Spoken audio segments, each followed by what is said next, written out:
இங்கே பார்த்தீங்கன்னா முத்துவோட அப்பா வீட்டை விட்டு போனவர் இன்னும் வீட்டுக்கே வரலங்க.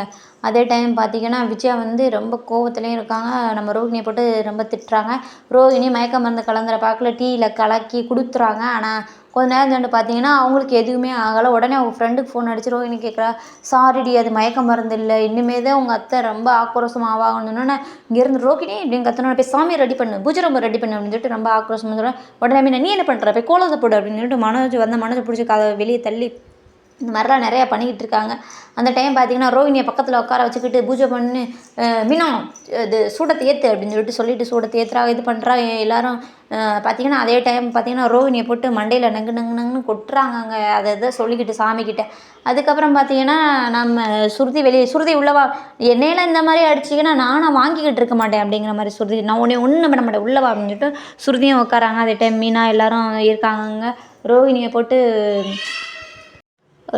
சித்திரவதை பண்ணிக்கிட்டு இருக்காங்க. ஆமாம், ரோகிணிக்கு இதெல்லாம் தேவைதான், இதெல்லாம் பத்தாது உங்களுக்கு. அதே டைம் பார்த்தீங்கன்னா, சூடத்தையும் கையில் பொருத்தி விட்டுறாங்கங்க. மனோஜ் இந்த சைடு ஒரு அழுக, ரோகிணி ஒரு சைடு இது பண்ண, நம்மளோட முத்துக்கும் ரவிக்கும் தாங்க முடியாமல் ஒரு ட்ராமா போட்டு, முத்து அப்பா நாளைக்கு காலையில் வந்துருவாரா அப்படின்னு சொன்னோன்னே ரோகிணியை விட்டாங்கங்க விஜயா அவங்க.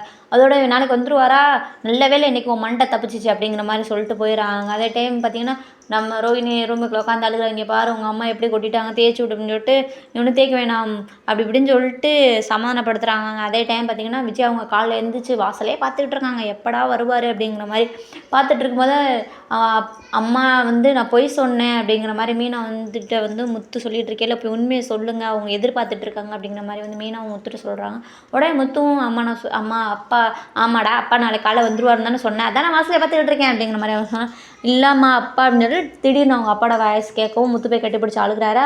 அவங்க அம்மாவும் கட்டிப்பிடிச்சி அழுகுறாங்க. அதோட இன்னைக்கு ரொம்ப ஒரு சோகத்தோடு இன்னைக்கு சிறகடிக்க ஆசை போய்கிட்டு இருக்கு. நாளைக்கு என்ன நடக்குது நாளைக்கு பார்க்கலாம்.